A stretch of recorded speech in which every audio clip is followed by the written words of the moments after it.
Welcome to Ocali TV. I'm Kyle Ramsey. Let's jump right into the NFL as this evening the Atlanta Falcons narrowly defeated the Tampa Bay Buccaneers 36-30 in overtime. The Falcons were led by their quarterback Kirk Cousins, who passed for 509 yards, the personal best of his career and an Atlanta record for passing yards in a game. He would also join Tom Brady in elite company of being one of the only players in NFL history to pass for 500 plus yards and 4 or more touchdowns in a primetime game. Quarterback Baker Mayfield also had an impressive night. Mayfield was 19 for 24 for 180 yards, throwing for 3 touchdowns. However, Tampa Bay's run game was also impressive as it combined for 160 yards on 26 attempts, but it would not be able to stop the comeback brought by Atlanta. KhaDarel Hodge's game-winning touchdown would secure a monumental victory for the Falcons. Over to the MLB we go, as Game 3 of the wildcard series takes place. The Mets advance in the playoffs after defeating the Brewers 4-2 with a booming 3-run homer by Pete Alonso in the 9th inning.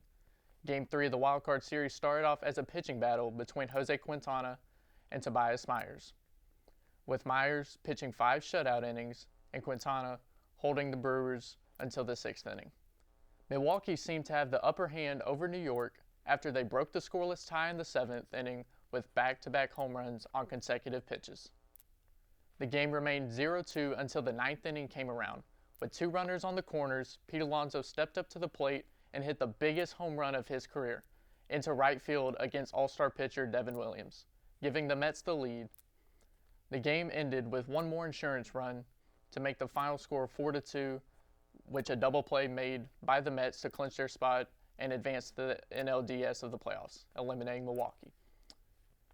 To the NCAA football world we go. We head to Vaught-Hemingway Stadium in Oxford as the number 6 Ole Miss Rebels host the Kentucky Wildcats. Early in the first, Henry Parrish fights his way into the end zone to put the Rebs up early. Kentucky would respond with a field goal to cut the lead down to 4. With 35 seconds left in the half, Kentucky's Brock Vandagriff floats one to the back of the end zone for Dane Key, and he hauls it in for the touchdown to put Kentucky up 10-7 at the break. Late in the third, Kentucky up by 3 on 4th down. Ole Miss's Jackson Dart fires across the middle to Trey Harris, and he is gone.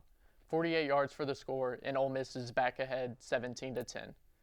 Late in the fourth, Ole Miss still up by 4. Kentucky's Gavin Wimsatt takes the snap, cuts to the left, and is hit hard as the ball pops out right into the hands of tight end Josh Caddis to put the Cats ahead 20-17. With 53 seconds left in the game and a 48-yard to tie it up, the kick is up and wide left. The Wildcats roll into Oxford and steal one from the Rebs. Your final score is 20-17. Caitlin Clark wins the WNBA Rookie of the Year award. Being drafted first overall, Clark was destined for stardom with the high expectations after her stellar performance in college at Iowa. Receiving 66 votes, she was 1 ballot away from being the unanimous award winner. Clark averaged 19 points, 5 rebounds, and 8 assists. She also broke the single game and single season assist record with 19 and 337 assists respectively.